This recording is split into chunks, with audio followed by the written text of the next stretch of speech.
নমস্কার দর্শক বন্ধুরা, এক্সট্রা টাইম বাংলায় আপনাদের সকলকে স্বাগত। আমি রৌনক এবং আমার সাথে রয়েছেন আমার প্রিয় সতীর্থ সাইদা।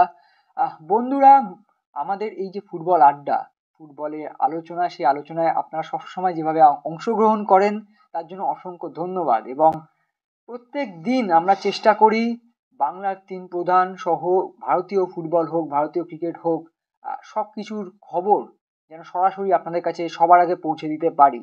তেমনই একটা খবর বা তেমনই একটা ক্লাবের খবর নিয়ে কিন্তু আজকের এই আলোচনা। অবশ্যই ক্লাবের নাম মোহনবাগান দল এবং ইস্ট বেঙ্গল নিয়েও থাকবে কয়েকটা লাইন। হ্যাঁ, অবশ্যই ইস্ট বেঙ্গল নিয়েও থাকবে। প্রথমে মোহনবাগান দিয়ে শুরু করা যাক।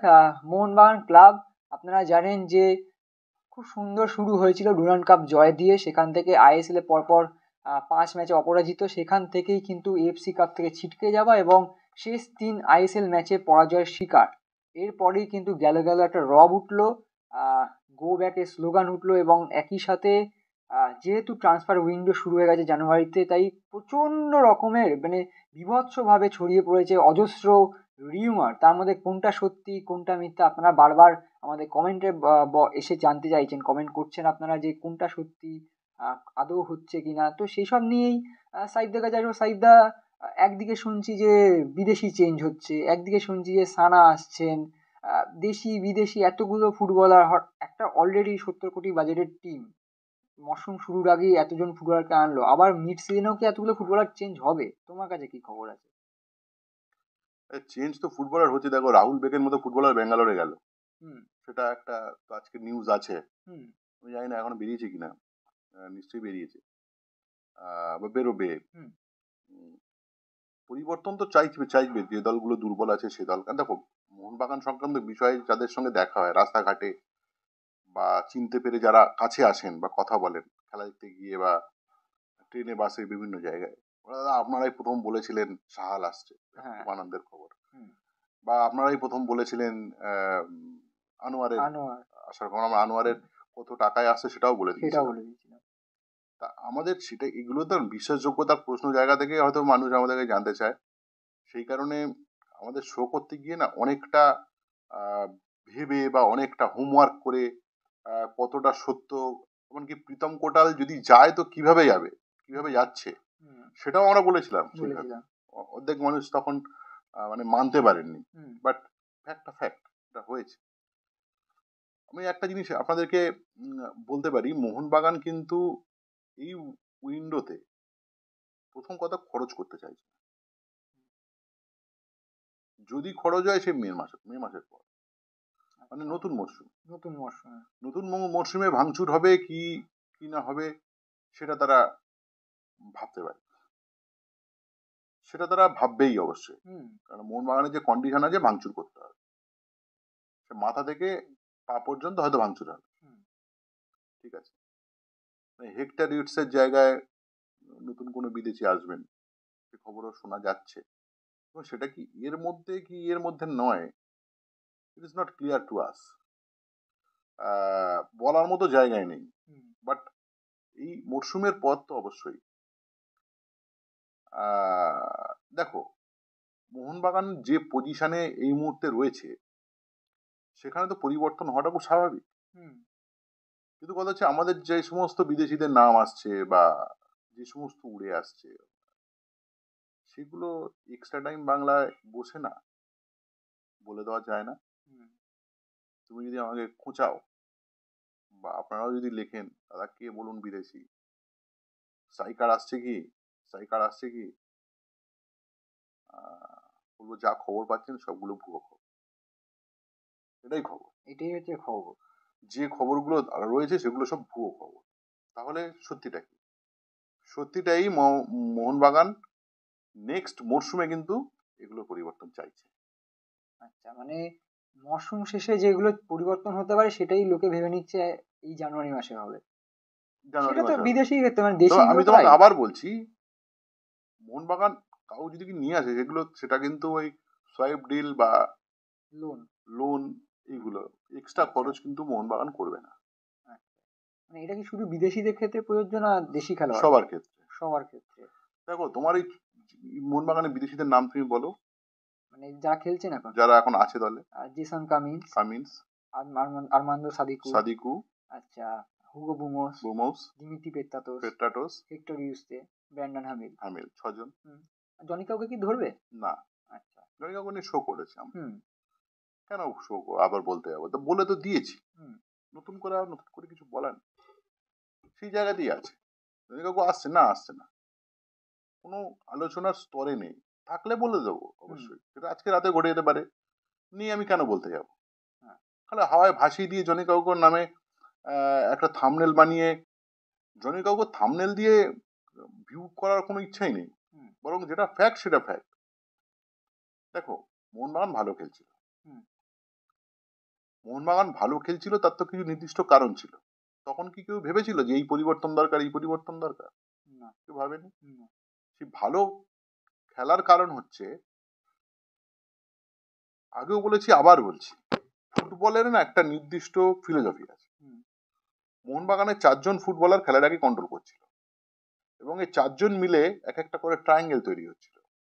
আপনারা যদি দেখেন এই 4 জনের একজন হচ্ছে ডিমি পেট্রাটোস, আবার বলছি এটা, আগেও যদি দেখেন দেখবেন, ডিমি পেট্রাটোস হচ্ছে হুগো বুমোস,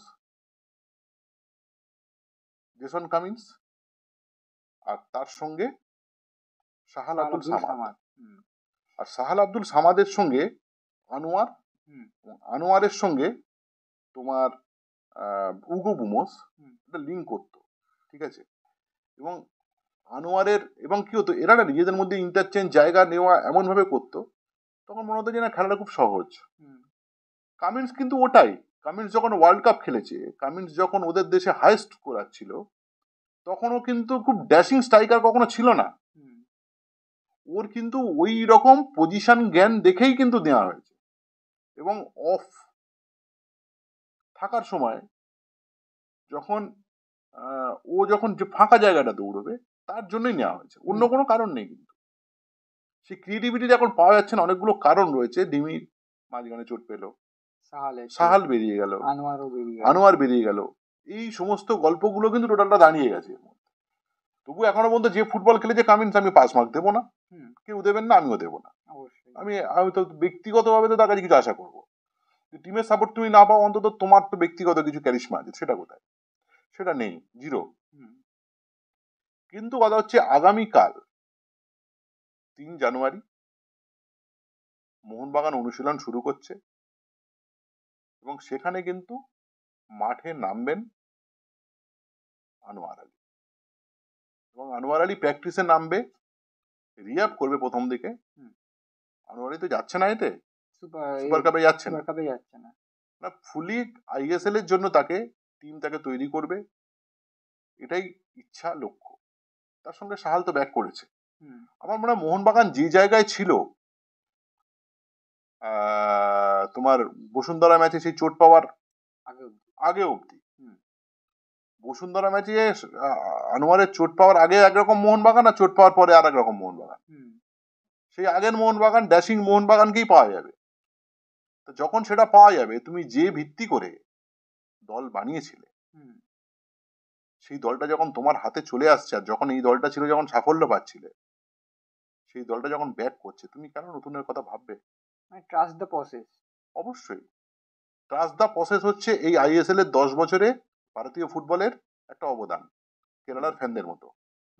কেরালার ফ্যান যেমন আমাদের পাওনা, তেমনই এই ট্রাস্ট দ্য প্রসেসও একটা পাওনা। কারণ আগে আমাদের তুলে দে, বল তুলে দে, এই কোচ বাতিল করে দে, চলবে না, এই বুড়ো ঘোড়া, বাতিল ঘোড়া, এই বিষয়গুলো থেকে আমাদের ফুটবল সরে এসছে, সেটা কিন্তু একটা সাফল্য।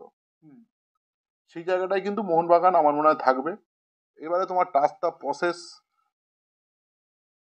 ফেরান্ডোর উপরে থাকবে কিনা আমরা আগে শো করেছিলাম। ফেরান্ডোকে নিয়ে যে সিদ্ধান্ত, সেটা এই সুপার কাপের পরে ফেরান্ডোর বিদায়, এটা নয়। কারণ একজন প্লেয়ারকে 6টা বিদেশি আর তার সঙ্গে জুনিয়র প্লেয়ার দিয়ে পাঠালাম, তার দলে 7 জন ফুটবলার ন্যাশনাল টিমে। আমি সেই কোচকে আমি কি করে বলবো যে তুমি ব্যর্থ হলে, যদি ব্যর্থ হয়? কারণ আমি তাদের কোনো ইনস্ট্রুমেন্টই নেই তার হাতে, আমি কি বলতে পারি না যে তোমার এটাই লাস্ট। এটা কোনো এথিক্যাল কিছু হতে পারে না। বরং এথিক্যাল সেটা হবে যেটা আমরা শো করেছি আগে, আপনারা যদি দেখে থাকেন, অবশ্যই দেখেছেন। সেটা হচ্ছে আফটার আইএসএল মোহনবাগান জিতুক হারুক, তখন মোহনবাগান সিদ্ধান্ত নেবে যে ফেরান্ডোকে নিয়ে কন্টিনিউ করা উচিত কি উচিত নয়। ফেরান্ডো যদি আইএসএল দেয় তাহলে তার কাছে প্রশ্ন থাকবে, তুমি তো আইএসএল আগেও দিয়েছো, আমি তো তোমার কাছে আইএসএল নয়, আমি তোমার কাছে চেয়েছিলাম এফসি কাপ। সেটা মোহনবাগান ভাবছে, কর্মকর্তারা বলেও দিয়েছেন, ফেরান্ডোকে বলেও দিয়েছেন, আমার সূত্র মারফত আমার কাছে যতটুকু খবর আছে ফেরান্ডোকে বলেও দিয়েছেন। এবং কোনো একটি মিটিংয়ে সঞ্জীব গোয়েঙ্কা ছিলেন, আমি তো খবর করেছি মোহনবাগান মাঠ থেকে। সঞ্জীব গোয়েঙ্কা বলেছিলেন যে প্রসেসে ট্রাস্ট করো, এবং এখনই ফেরান্ডোকে নিয়ে কাটাছেঁড়া করার সময় আসেনি। 15-20 দিনের বা কিছুদিন একটু আগে হয়তো তিনি কথাটা বলেছেন, এফসি গোয়া ম্যাচের আগে। এখন কথা হচ্ছে এত তাড়াতাড়ি তো সবকিছু বদলে যাবে না, এত দ্রুত কিছু হয়ও না। একটা সম্মিলিত একটা প্যাকেজ, একটা দেশীয় ফুটবলার তুমি কিভাবে চেঞ্জ করবে যেখানে দেশের 1 নম্বর ফুটবলাররা যে দলে আছে। বিদেশিদের কথা যদি তুমি বলো, বিদেশিদের পরিবর্তনটা ইমিডিয়েট করলে দ্রুত এইভাবে যে সিস্টেম, যে প্রসেসে মোহনবাগান ফুটবলটা খেলছিল, সে খেলাটা কি থাকবে? আর তাকে তো মানাতে সময় লাগবে। তো সে সময় আস্তে আস্তে তো লিগ শেষ হয়ে যাবে। বরং আমার যে প্লেয়াররা রিকভারি করে ফিরছে সেটা নিয়ে আমাদের পুরোনো জায়গার অবস্থান থেকে ফুটবল খেলাটা আমরা অনেক সহজ, সেটাই করছে মোহনবাগান। এই তো বুঝলাম মোহনবাগানের ব্যাপার। তুমি শুরুতে বলে ইস্ট বেঙ্গলের কিছু খবর তোমার কাছে আছে। সিঙ্গেল সানা তো আমরা বলেছি, হ্যাঁ সানা নিয়ে তো আসতে পারে নাও আসতে পারে। কারণ হায়দ্রাবাদের এইটার উপর নির্ভর করবে হায়দ্রাবাদের কি অবস্থা। এখন কথা হচ্ছে ধরো হায়দ্রাবাদ তো হায়দ্রাবাদের ওর যে এজেন্ট তারা তো চাইছে চলে যাক, কারণ এজেন্ট তো নিজেই পাচ্ছে না কিছু, যেখানে ফুটবলাররা পাচ্ছে না সেখানে এজেন্ট কি করে পাবে। সে তো চাইবে চলে যাক, কিন্তু তার সঙ্গে তার দীর্ঘ চুক্তি রয়েছে, সেই চুক্তি ভেঙে আনাটা মোহনবাগান কেন চাইবে আইনি জটিলতার মধ্যে ঢুকতে? খুব স্বাভাবিক। কারণ চিঙ্গেলসানা এলে তো আর ইয়ে করতে পারবে না, কারণ আনোয়ার ফিরছে, আমার চিঙ্গেলসানা খেলবে কোথায়? Simple question. চিঙ্গেলসানাও যখন আসবে সেও তো ন্যাশনাল ফুটবলার, সে ভাববে কেন আমি যে টিমে আনোয়ার আছে সে টিমে যাবো? একটা খাঁচায় তো দুটো সিংহ থাকে না, মারপিট হবে। খুব স্বাভাবিক কারণে সে তো চাইবে না। আর সে যখন এটা চাইবে না, সে তখন তো ভাববে যে ঠিক আছে আমি তাহলে কোন সাহসে হায়দ্রাবাদে থাকবো, নাকি এবিসিডি অন্য কোনো দলে যাব। হায়দ্রাবাদে তখন ভাববে, যখন সে শুনবে এক্সট্রা টাইম জানে, মানে চিঙ্গেলসানাও জানে যে সিনিধি ওটাকে টেক ওভার করছে, কারণ সিনিধির ব্যাংক ব্যালেন্স কি আছে, সিনিধি কতটা পারবে না পারবে সে সব জানে চিঙ্গেলসানা। ইমিডিয়েট খবরও চলে গেছে, তোমরা তাহলে টিম ছেড়ো না, আমরা নিতে পারি টিমটা। এখন সেই জায়গা থেকে সে সিদ্ধান্ত নেবে কি যাবে কি যাবে না। একদমই তাই। আমার ধারণা হুট করে আসাটা কঠিন আছে। প্র্যাকটিক্যালি ভাবো না, আমি খুব প্র্যাকটিক্যালি বলার চেষ্টা করি, কিন্তু যতক্ষণ শো করি আমরা যতগুলো কথা বলি সব প্র্যাকটিক্যাল, বিভিন্ন অ্যাঙ্গেলে কথা বলি। ধরুন একটা অ্যাঙ্গেল কর্মকর্তাদের অ্যাঙ্গেল থাকে, একটা ভাবনা থাকে ফুটবলার এই মুহূর্তে কি ভাবছে, ফুটবলার খুব আগে ভাবে গেম টাইম পাবো কিনা, যে কোনো টিমে যখন মুভ করবে যে কোনো দিন। আর তুমি আপনার যদি ফুটবলারদের সঙ্গে সম্পর্ক থাকে, এই যে ট্রান্সফারের সময় দেখবেন আপনাদের সঙ্গে ব্যক্তিগতভাবে তো অনেক ফুটবলের সম্পর্ক থাকতেই পারে, পাড়াতে প্লেয়ার থাকতে পারে, দেখবেন সবার আগে সে ভাবে যে গেম টাইম পাবো কিনা, পয়সার কথা সে পরে ভাববে তো বটেই। একদমই তাই। এবং আনোয়ারের কথা বলে, আনোয়ার যদি গোটা মরশুমের জন্য আউট হতো তখন হয়তো সানাকে এগোতো অবশ্যই। সেখানে যখন আমরা জানি যে আগামীকাল থেকেই আনোয়ার ফিরছেন অনুশীলনে, তো স্বাভাবিকভাবে সানাও ভাববেন। এ তো গেল মোহনবাগানের কথা। অবশ্যই মোহনবাগান সমর্থকেরা যারা আছেন এই ভিডিওটি এতক্ষণ অবধি দেখেছেন তারা অবশ্যই বুঝবেন বিষয়টা, অবশ্যই মন দিয়ে দেখবেন। এবার ইস্ট বেঙ্গল নিয়ে কিছু কথা সাইদা, যেটা তোমার কাছে আপডেট রয়েছে। শোনো, রাহুল টোডির একটা ইন্টারভিউ অনিলাবদা কয়েকদিন আগে করেছেন, আপনারাও দেখেছেন, এক্সক্লুসিভ একটা ইন্টারভিউ ছিল। ইস্ট বেঙ্গল কিন্তু একটু একটু করে ইমামির সঙ্গে বন্ধুত্ব, সখ্যতা এবং একটু একটু করে টেক ওভারের পথে যাচ্ছে, এবং কিছুটা অর্থনৈতিক দায়ভার থেকে মুক্তি দেওয়া। এটার কারণে তো তাই আমরা ইস্ট বেঙ্গল জীবিত আছি, উজ্জীবিত, আমরাও কিছু টাকা কালেকশন করতে পারি।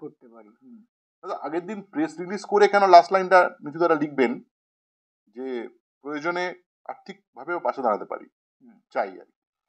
এটা তো খুব ইম্পর্টেন্ট লাইন ছিল। এখন এই বিষয়ে কিন্তু ইমামির সঙ্গে নতুন যে যে ফুটবলাররা আসবে, ইস্ট বেঙ্গলে কিন্তু অনেক পরিবর্তন করতে হবে। এটা ঠিক, এটা সত্যি কথা। ইস্ট বেঙ্গলে পরিবর্তন করতে হবে, একটা কি দুটোতে বিদেশি পরিবর্তন করতেই হবে, এটা আমরা আগে আলোচনা করেছি। আর তার সঙ্গে একজন দুজন ভালো মানের ভারতীয় ফুটবলার যদি পাওয়া যায়, সেটা হায়দ্রাবাদের ভাঙনের কারণে হায়দ্রাবাদ থেকে যদি পাওয়া যায়, সেটা তো ইস্ট বেঙ্গলের পক্ষে খুব অ্যাডভান্টেজ। এবং সেক্ষেত্রে ইস্টবেঙ্গল কিন্তু ইমামিকে ডেট চেয়েছে ইমামির কাছে। ইস্টবেঙ্গল বলেছে যে 3 তারিখ, 4 তারিখ, 5 তারিখ, দেখুন ওরা ওদের মতো করে একটা ডেট পাঠাবে, তারপরে ইমামির সঙ্গে ইস্টবেঙ্গল না বসে তো বিষয়টা দাঁড়াবে না। তবে আজকাল কিন্তু ইমামি এখনো পর্যন্ত বসেনি, মানে ডেট পাওয়া যায়নি টিল টুডে। আমরা যখন শোটা করছি এই সময় বসে, এখনো পর্যন্ত কিন্তু শো ডেট পাওয়া যায়নি, মানে উভয়ের মিটিং এর ডেট পাওয়া যায়নি। বাট এই মিটিংটা তো হবে, এবং সেই মিটিং এ কিন্তু ইস্টবেঙ্গলের হাতে কিছু নাম আছে, শুধু নাম নয় কথাও এক প্রস্ত বলে রাখা আছে, সেগুলো ফাইনালাইজ করার বিষয় আছে। একদমই তাই। এবং সেগুলো ফাইনালাইজ না করলে এই এখানে বসে নাম ভাসিয়ে দেওয়াটা ঠিক না। হ্যাঁ, এবং আমরা তারই অপেক্ষা করছি যে মিটিং হলে মিটিং এ যে নামগুলো আসবে বা যে নামগুলো নিয়ে আলোচনা হবে, আলাপ আলোচনা হবে বা কথাটা কিছুটা এগিয়ে যাবে, আমরা সেই নামগুলো আপনাদের সামনে সেই সময় সময় প্রকাশ করব। বাট ইস্টবেঙ্গলে কিছু পরিবর্তন আসছে নিশ্চয়ই। হ্যাঁ, এবং ইস্টবেঙ্গলে যারা আসবেন সাইদা, মানে দেশি হোক বিদেশি হোক, তারা কিন্তু গেম টাইম পাবে জেনেই আসবেন। এটা একটা বড় ফ্যাক্টর কাজ করবে ইস্টবেঙ্গলে খেলোয়াড় নেওয়ার ক্ষেত্রে। অবশ্যই ভিডিওটা এখানে অবধি রাখলাম। দুটো দলেরই আপডেট আপনাদের কাছে পৌঁছে যাওয়া উচিত, কারণ আপনারা পুরো ভিডিওটাই দেখেছেন আশা করব। ভিডিওটি ভালো লাগলে লাইক করুন, শেয়ার করুন বন্ধুদের সাথে, এবং সাবস্ক্রাইব না করে থাকলে সাবস্ক্রাইব করবেন, এবং এভাবে আমাদের পাশে থাকবেন। অসংখ্য ধন্যবাদ, নমস্কার। Extra time.